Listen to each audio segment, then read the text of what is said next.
But they'd left things too, things they'd donated or thrown away that I later found in the garage. Frank's recliner was there, covered with a tarp, dusty but intact. They'd lied about donating it, just wanted it out of sight. I had it cleaned. $180. Put it back in its spot by the window where Frank used to watch the birds. They'd left my mother's china in a box in the attic. The dishes, Tiffany said, were too old-fashioned to use. I brought them down, washed every piece by hand, put them in the cabinet. When the truck pulled away for the last time, Brandon stood in the driveway. The engine was running. Tiffany was already in the passenger seat, staring straight ahead. "Mom," he said, "just that, just Mom." I looked at him, my son, 52 years old, gray at the temples now, tired, defeated. "What, Brandon?" "I'm sorry. I know that doesn't fix anything, but I'm sorry." "You should be. I never wanted this. I never wanted to hurt you." "But you did. You stood by while she destroyed my things. You stood by while she took my garden. You helped move me to that tiny room. You signed papers with that realtor. You changed my locks. Those were your choices, not hers, yours. She pushed me. You're a grown man. Nobody pushes you into locking your mother out of her own house. You chose that. Own it." He nodded, tears on his face. "Can I call you eventually? I don't know, maybe, but not soon." "How long?" "As long as it takes for you to become someone I can trust again, if that ever happens." He got in the truck, drove away. I watched until they turned the corner and disappeared. Then I walked through my house, room by room, reclaiming every inch. The master bedroom was mine again. I moved my things back in, hung Frank's portrait on the wall, the one from our 40th anniversary, him in his good suit, me in blue, both of us smiling like we had all the time in the world. I bought a new mattress, the expensive kind with memory foam and cooling gel, $20,400. Didn't hesitate. My money, my house, my choice. I hired landscapers, tell them $200. They broke up the concrete patio with jackhammers, hauled away 6 tons of stamped concrete, tilled the soil underneath. I replanted my garden in the spring. Different varieties this time. New seeds from an heirloom exchange in Murfreesboro, Cherokee Purple, Mortgage Lifter, Brandywine, German Johnson. I started them in March. By July, my porch was covered with tomatoes again. I made 23 quarts of sauce that summer, gave them to neighbors, to the church, to my niece who visited every month. The house felt like mine again. Quiet, peaceful, safe. Mine. Brandon called 3 months later. "Mom, can we talk?" "About what?" "About fixing things. I made a mistake.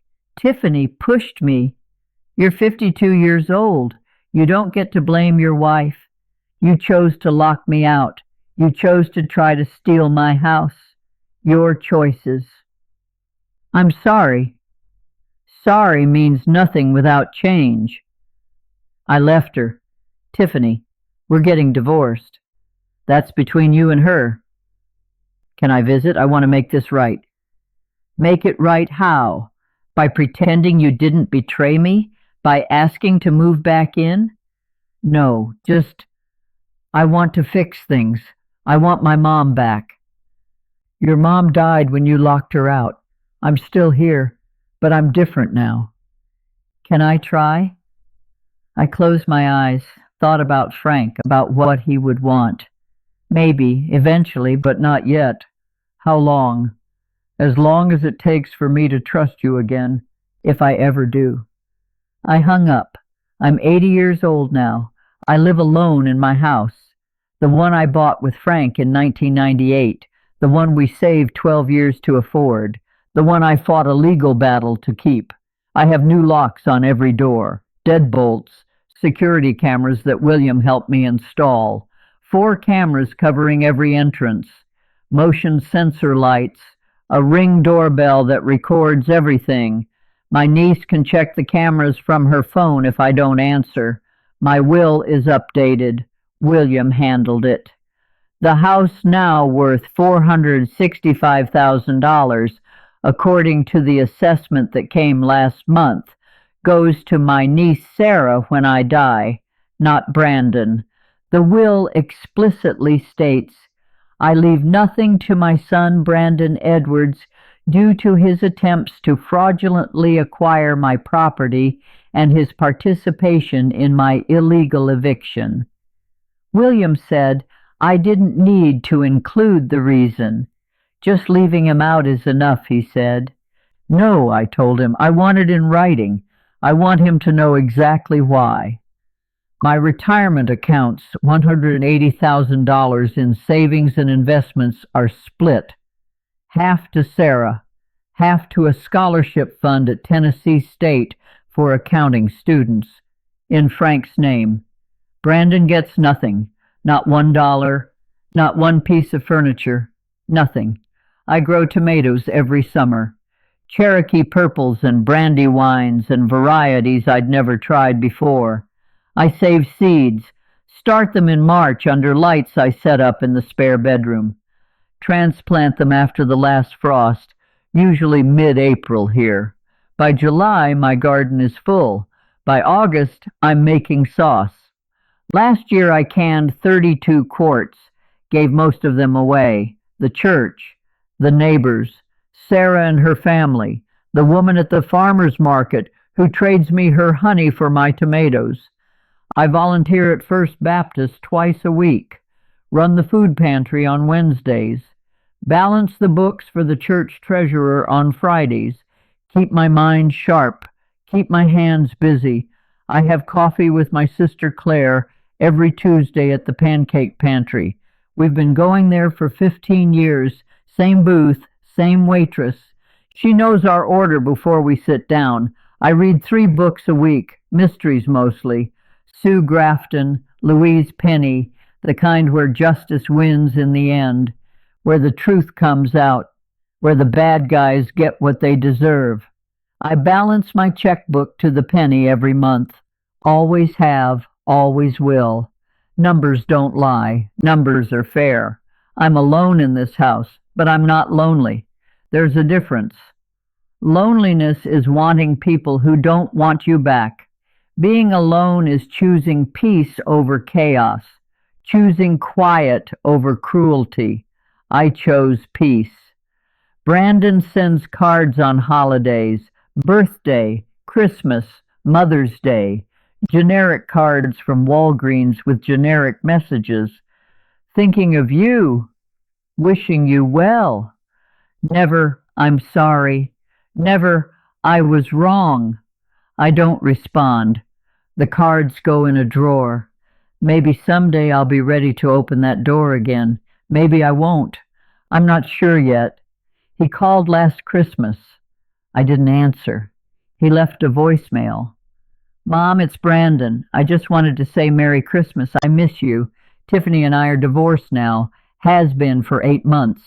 I'm living in an apartment off West End. Working construction again. I know I messed up. I know sorry isn't enough. But I want you to know I think about you every day. I love you. I saved the message. Haven't deleted it. Haven't responded. Just saved it. Sarah says I should call him back. He's still your son, she says. He's still the man who locked me out, I say. People make mistakes. This wasn't a mistake. Mistakes are accidents. This was a choice, multiple choices, over months, maybe years. Sarah doesn't push. She's good that way. The house is worth $465,000 now. Nashville real estate went crazy during the pandemic. My neighbor's house, same size as mine, sold for $510,000 last month. I could sell, move somewhere smaller, easier, but I won't. This house is mine. Frank and I chose it together. We painted these walls. We planted that oak tree in the backyard. We built a life here. I'm staying until I can't anymore, until my body gives out or my mind goes or whatever comes first. And when that day comes, Sarah will inherit it. She'll sell it or keep it or rent it. Her choice. Her house then. But until that day, it's mine. Every morning I wake up in my bedroom, the master suite where I belong. I make coffee Frank's way, strong with 2 sugars. I sit on the screened porch and watch the birds. Cardinals, blue jays, sometimes a hawk. I watch the sun come up over that oak tree Frank loved, the one that's been here longer than we were alive, the one that's still standing, still growing, still here, like me. I sleep in my own bed, in my own room, in my own house. Nobody can lock me out, not anymore, not ever again. Every night before bed, I check the locks, front door, back door, side door, all 3 deadbolts, all 3 secure. Then I check the cameras on my iPad, front porch, backyard, driveway, side yard, all clear. Then I go to bed, my bed, in my room, in my house, and I sleep soundly because I know the truth. The deed is in my name, the locks are mine, the house is mine, and nobody can take that away. If you're watching this and someone's trying to take what's yours, your home, your dignity, your peace, remember this: age doesn't equal incompetence. Being someone's mother doesn't make you their property. Living in your house doesn't make it theirs. Check the deed. Know your rights. Call a lawyer, because sometimes the people we love most forget that we're people too, not problems to solve, not obstacles to remove. People with rights, with property, with dignity. Sometimes those people need a judge to remind them. I'm Carolyn Edwards. I'm 80 years old. I'm an accountant who spent 40 years teaching people the value of records. I'm a widow who honored my husband by protecting what we built. I'm a mother who learned that love without respect is manipulation. And I'm a homeowner. That word saved my life, because when they changed my locks, I had something stronger than locks. I had a deed, I had rights, I had the law. My key wouldn't turn in the lock. I stood on the front porch of my house, the house I'd bought in 1998, and twisted the key again. Nothing. The lock had been changed. It was Tuesday. I'd been at the hospital visiting my sister. I'd left at 7 a.m. It was now 3 p.m., 8 hours. In 8 hours, my daughter-in-law had changed the locks on my own house. I knocked, waited, knocked again. Tiffany opened the door. She didn't open it all the way, just enough to look at me through the gap, chain lock still on. "Can I help you?" she said, like I was a stranger, like I was selling something. "Tiffany, my key doesn't work. I know, I changed the locks." The words hung there, simple, brutal. "Why would you change the locks on my house?" Her smile was thin, cold. "Your house? Carolyn, let's be realistic. You're 80 years old. You can barely manage the stairs. This house is too much for you. Brandon and I have decided it's time for you to move to Meadowbrook." Meadowbrook, the assisted living facility on the edge of town, the one that smelled like industrial cleaner and overcooked vegetables, the one where Mrs. Patterson from church had gone 3 years ago and died 6 months later. "I'm not going to Meadowbrook. This is my home." "Not anymore. We've already contacted a lawyer. You're not competent to live alone. We're filing for conservatorship. It's for your own good." Let me in. I need my things. Your things are being packed. We'll bring them to Meadowbrook when you're settled. Now I have things to do. She closed the door. I heard the deadbolt slide into place. I stood on my own front porch, locked out, erased. What Tiffany didn't know, what my son Brandon didn't know, was that I'd made one phone call that morning before leaving for the hospital. One call to an attorney named William Marsh, who'd handled my late husband's estate, and in 72 hours, a judge was going to explain to them exactly what happens when you illegally evict a homeowner from her own property. I'm Carolyn Edwards, 80 years old, widow, retired accountant, homeowner. I bought this house in Nashville, Tennessee in 1998, a modest three-bedroom brick ranch in a quiet neighborhood off Charlotte Pike. 2 bathrooms, a screened porch with ceiling fans, and a quarter-acre garden where I grew heirloom tomatoes every summer. The purchase price was $127,000. My husband Frank and I had saved for 12 years, putting away every spare dollar from his electrician's salary and my bookkeeping income. We'd looked at 37 houses before finding this one. Frank said he knew it was ours the moment we pulled into the driveway. "Look at that oak tree, Carolyn," he said. "That tree's been here longer than we've been alive. That's the kind of permanence I want." We closed on a Friday in June, moved in that weekend. Frank carried me over the threshold even though we'd been married 20 years. "New house, new beginning," he said. Frank died in 2010. Heart attack. Massive. He was 68. We just retired. Had plans to travel. See the Grand Canyon. Visit our son Brandon in California. Drive Route 66. All the things we'd put off while we were working and raising Brandon and saving for this house. He died 3 weeks after his retirement party. 3 weeks. We'd bought the RV, had maps spread across the dining table. He was circling campgrounds when it happened, just slumped forward, gone before the ambulance arrived.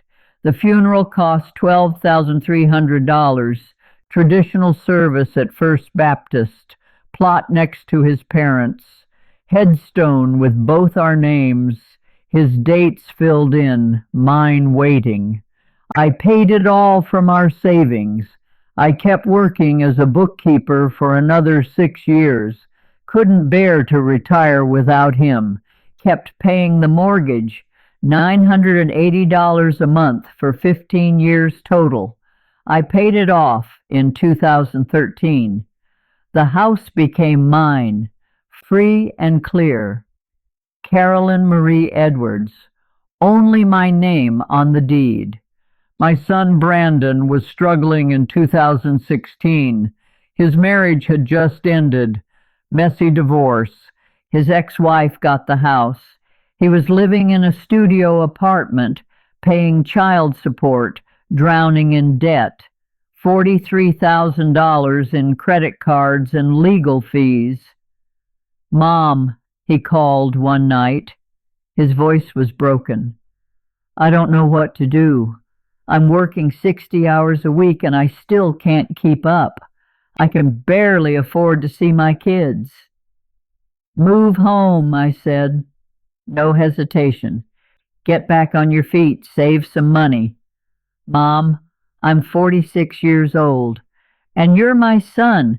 That doesn't have an expiration date. Come home." He moved in 2 weeks later. Just him at first. He had his kids every other weekend. I loved those weekends, making pancakes for my grandchildren, watching them play in the yard, being needed. Then he met Tiffany. Tiffany was 38, never married, worked in pharmaceutical sales, drove a BMW, wore designer clothes. She looked at my house the first time Brandon brought her over like she was inspecting something she might buy. It's very quaint, she said, touching the wallpaper in the hall. The wallpaper Frank and I had hung in 2003. Very 90s. They got married 6 months later. City Hall, no ceremony. Tiffany said big weddings were wasteful. Can Tiffany move in? Brandon asked the week before the wedding. Just temporarily. Her lease is up and we're trying to save for our own place. Of course, I said. What else could I say? Temporarily became permanent. I didn't charge rent. They were family. They were saving. I paid for everything. Groceries, $650 a month. Utilities, $340 in summer because Tiffany kept the AC at 68. Property taxes, $2,800 a year. Insurance, repairs, everything. Just until we find the right place, Brandon said. Month after month, year after year. Tiffany quit her job 2 years ago. The stress was affecting my health, she said. She stayed home, redecorated, spent money, my money, though she never asked. They never moved out, never paid rent, never offered. Year 2. The changes started small, so small I almost didn't notice the pattern emerging. This house needs updating, Tiffany announced one Saturday morning over coffee. It's very dated, very 90s, very old lady. Old lady. I was 76. The house was 20 years old.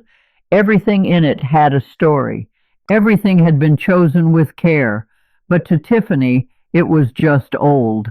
She hired an interior designer from Brentwood, a woman named Sienna, who wore all black and spoke in words like flow and cohesion and intentionality. They walked through my house with iPads and measuring tapes, pointing at things, whispering, judging. The consultation cost $6,200. Tiffany put it on a credit card with my name on it, a card I never applied for. I found out when the bill arrived 3 months later, already 60 days past due, with late fees and interest charges stacking up. We're building your credit, Tiffany explained when I confronted her with the statement. After Frank's medical bills and the funeral expenses, your score dropped. This helps everyone. We'll pay it off eventually. They never made a single payment. My credit score dropped from 695 to 540 in 6 months. My furniture started disappearing. Small things first. Frank's reading lamp, the throw pillows my mother had embroidered with wildflowers, the coffee table we'd bought on our 20th anniversary trip to Gatlinburg. Then bigger things vanished. Frank's recliner, the brown leather one where he'd watch Tennessee football every Saturday in fall, where he'd fallen asleep watching the Vols beat Alabama in 2009, where I'd curled up after he died just to smell his cologne in the leather. Donated it, Tiffany said when I asked. It was falling apart. The leather was cracked. We took it to Goodwill. It wasn't falling apart. It was worn, soft, broken in. There's a difference between damaged and loved. My mother's dining table, solid oak, built in 1952 by my grandfather. Every Sunday dinner for 60 years had been served on that table. Every Thanksgiving, every Christmas, every birthday. Sold it on Facebook Marketplace, Tiffany said casually. Got $400. We put it toward the new one. The new one cost $2,800. Glass top, chrome legs, modern, cold, impersonal. You couldn't carve initials into glass. You couldn't see the marks where 3 generations had eaten and laughed and cried. I wanted to fight, wanted to scream, but what could I do? They were family. This was their home too, wasn't it? Year 3. They took my garden. I'd grown tomatoes in that garden for 20 years. Cherokee purples and big boys and brandy wines, heirloom varieties passed down through seed exchanges and garden clubs. I'd save seeds every year, dry them on paper towels in September, start them under grow lights in March, transplant them in May after the last frost. By July, I'd have more tomatoes than I could eat. I'd make sauce and can it, give bags to neighbors, trade with other gardeners at the farmer's market. That garden was my connection to Frank. We'd planned it together, tilled the soil together, built the raised beds together. "We're putting in a patio," Tiffany announced one morning, stamped concrete with a gas fire pit. Very modern, very entertaining friendly. "Your garden is in the way." "Can't we move the patio somewhere else?" I asked, my voice small. "Carolyn, you're almost 80. How much longer are you really going to be able to garden? Be realistic. You can barely bend down anymore." I could bend down fine. My knees ached sometimes, but I managed. I'd been managing for 20 years. Contractors came Monday. By Friday, my 20-year-old garden was a $8,500 concrete patio with built-in speakers and a natural gas fire pit that cost another $200 to have plumbed. Tiffany had a patio warming party that Saturday, invited 20 people, didn't invite me. She used the fire pit twice that summer, then never again. Year 4, they took my bedroom. "We need the master suite," Tiffany said. Not asked, said. "You don't need all that space. The guest room is perfect for you."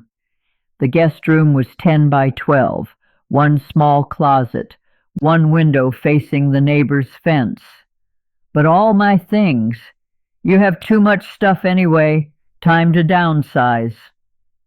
I moved to the guest room, left behind Frank's dresser, my grandmother's vanity, the bed we'd slept in for 40 years, all of it. The guest room felt like a box, small, dark. I could hear Tiffany's TV through the wall, her phone conversations, everything. No privacy, no peace. Year 5, last month, everything changed. I came home from church one Sunday. Tiffany was in my room, going through my dresser. "What are you doing?" "Looking for this." She held up a small velvet box. My mother's engagement ring, the one Frank had reset for me on our 25th anniversary. Brandon's daughter is turning 16 next week. I'm giving this to her. "That's my mother's ring. You can't..." "Can't what?" "Keep it in a drawer forever. She's family. She should have something meaningful." "Ask first. This ring is going to waste on you. You never wear it. Emily will appreciate it." She put it in her pocket, walked out. I sat on my bed, the narrow twin bed in the guest room, and I cried. Not because of the ring, because I'd finally understood. I wasn't family to them. I was an obstacle, something to manage until I was gone. That night I overheard them talking in the kitchen. "How much longer?" Tiffany's voice was sharp, impatient. "I don't know. She's 80. Could be years." Brandon sounded tired. "Years? Brandon, I can't do this for years. She's always here, always watching, always judging. And this house, we could sell it for $420,000 easy. Buy something in Franklin, something that's actually ours." "It's her house, Tiff." "Is it? She's not competent anymore. Last week she forgot to turn off the stove. The week before she couldn't remember where she put her keys. She needs professional care." "You want to put her in a home?" "I want her somewhere safe. Meadowbrook has an opening, $3,800 a month. We sell this house, put her portion in a trust for her care, use the rest for us. It's fair." Fair. Stealing my house and locking me in a facility was fair. "What if she fights it?" Brandon asked. "She's 80 years old with no lawyer. Who's she going to fight with? We file for conservatorship, cite her declining mental state, take control of her assets. It's done. Trust me. I stood in the hallway, shaking, not from fear, from rage. The next morning, before leaving for the hospital to see my sister, I made the call. William Marsh answered on the second ring. He'd been Frank's attorney, had handled our wills and estate planning. We'd stayed in touch. William, it's Carolyn Edwards. Carolyn? How are you? I need help. My son and his wife are trying to steal my house. I heard papers moving. Tell me everything. I did. The locks, the conservatorship threat, the overheard conversation, the ring, all of it. Carolyn, is your name on the deed? Yes, just mine. Frank and I bought it together, but when he died, it transferred to me. Brandon's never been on it. Good. And you're competent? No dementia? No cognitive decline? William, I balance my checkbook to the penny every month. I volunteer at the church. I read 2 books a week. I'm old, not incompetent. Excellent. Here's what we do. Don't engage with them. Don't argue. When they locked you out, they committed illegal eviction. In Tennessee, that's a crime. We're filing an emergency motion today. You'll be back in your house by Thursday. And Carolyn, we're going to make sure they never try this again. What does that mean? It means we're going to court, and we're going to win. I stayed with my sister Claire that week, told her everything. I always knew that woman was poison, Claire said. Brandon's a fool for marrying her. Brandon's a coward for letting her do this. True, but he's still your son, a son who locked me out of my own house. William worked fast, filed an emergency motion for temporary restraining order and immediate possession, cited Tennessee Code, annotated Farrar 2918-101 regarding illegal eviction, requested an expedited hearing. The hearing was set for Thursday at 2 p.m., Davidson County Chancery Court. You need to be there, William said. The judge needs to see you, see that you're competent. Can you do that? Yes. Good. Wear something conservative. Be calm. Be clear. Let me do most of the talking. What should I expect? Brandon and Tiffany will be there. They'll probably have a lawyer. That lawyer will claim you're incompetent, that they were acting in your best interest. We'll prove otherwise. How? With you, with your bank statement showing you manage your own finances, with testimony from your doctor, with the truth. Thursday arrived. I wore my navy dress, the one I'd worn to Frank's funeral. William met me at the courthouse steps. Ready? As I'll ever be. The courtroom was wood-paneled, formal. Judge Sarah Morrison presiding. She was maybe 60, sharp eyes, no-nonsense demeanor. Brandon and Tiffany sat across the aisle with their attorney, young man. Expensive suit. He looked confident. Judge Morrison reviewed the motion, then looked at William. Mr. Marsh, you're claiming illegal eviction. Yes, Your Honor. Mrs. Edwards returned to her home Tuesday afternoon to find the locks changed and her daughter-in-law refusing her entry. This is a clear violation of Tennessee eviction law. The other lawyer stood. Your Honor, if I may, my clients changed the locks out of concern for Mrs. Edwards's safety. She's 80 years old and showing signs of cognitive decline. They were in the process of arranging professional care. By locking her out of her own home? Judge Morrison's eyebrow raised. That's an interesting approach to caregiving. Your Honor, they were acting in her best interest. Whose name is on the deed? The lawyer hesitated. Mrs. Edwards, but is there a conservatorship order in place? Not yet. We were preparing to file. So you changed the locks on a property you don't own, evicted the legal owner without a court order, and you expect me to believe this was for her benefit?" Silence. Judge Morrison looked at me.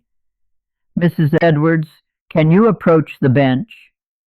I stood, walked forward. My legs were shaking, but I kept my back straight. "Ma'am, I need to ask you some questions. What's today's date?" "Thursday, September 14th, 2023. Who's the president?" "Joe Biden." "Can you tell me what happened Tuesday?" I took a breath. "I left at 7 a.m. to visit my sister Claire at Vanderbilt Hospital. She'd had knee surgery. I came home at 3 p.m. and my key didn't work. My daughter-in-law had changed the locks.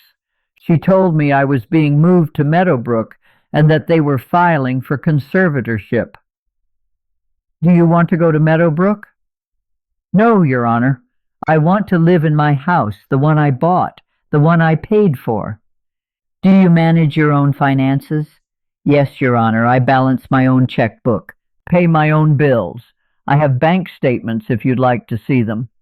William handed them up. 6 months of statements. Every transaction recorded in my handwriting. Judge Morrison reviewed them, looked at Brandon and Tiffany. Her expression was ice. "Mr. Edwards, do you pay rent to your mother?" Brandon stood. "No, Your Honor, but we contribute." "How? Specifically, do you pay utilities?" "My mother handles those." "Do you pay property taxes?" "She pays those, but, Your Honor, we help in other ways." "Name one." Silence. "Mrs. Morrison," Tiffany stood, "we've been caring for her. She can't manage alone. Last week she forgot to turn off the stove." "That's a lie," I said quietly. "I never forgot the stove." "You're saying you have perfect memory?" Tiffany's voice was sharp. "I'm saying you're inventing incidents to justify stealing my house." Judge Morrison held up her hand. "That's enough. Here's my ruling. Mrs. Edwards is the legal owner of the property at 412 Maple Drive. She is demonstrably competent to manage her affairs. The lock change was illegal eviction under Tennessee law. I'm ordering immediate return of possession to Mrs. Edwards. Furthermore, I'm issuing a restraining order.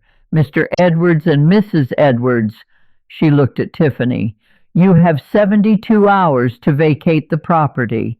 You will remove your belongings and surrender all keys. If you fail to comply, you will be removed by the sheriff." "Your Honor, we have nowhere to go," Brandon started. "You should have considered that before you illegally evicted your mother." 72 hours. This hearing is adjourned. The gavel fell. Friday afternoon, William drove me home. A locksmith met us there, changed all the locks, $340, worth every penny. Brandon and Tiffany's cars were in the driveway. I could hear them inside, arguing. I put my new key in the lock. It turned smooth. I walked into my house. They were in the living room. Boxes everywhere. Tiffany's face was red, tear-stained. Brandon looked broken. "You can't do this," Tiffany said. "This is our home." "No, it's mine. You have 72 hours. The judge was clear." "Mom, please," Brandon started. "Please what? Please let you stay after you locked me out? After you tried to steal my house? After you planned to put me in Meadowbrook and take my money?" "We were trying to help." "You were trying to rob me. There's a difference." Tiffany's face twisted. "You're a bitter old woman. You'll die alone in this house and no one will care." "Maybe. But it'll be my house. In my name. That I paid for." William stepped forward. "You have until Monday at 5 p.m. After that, the sheriff removes you.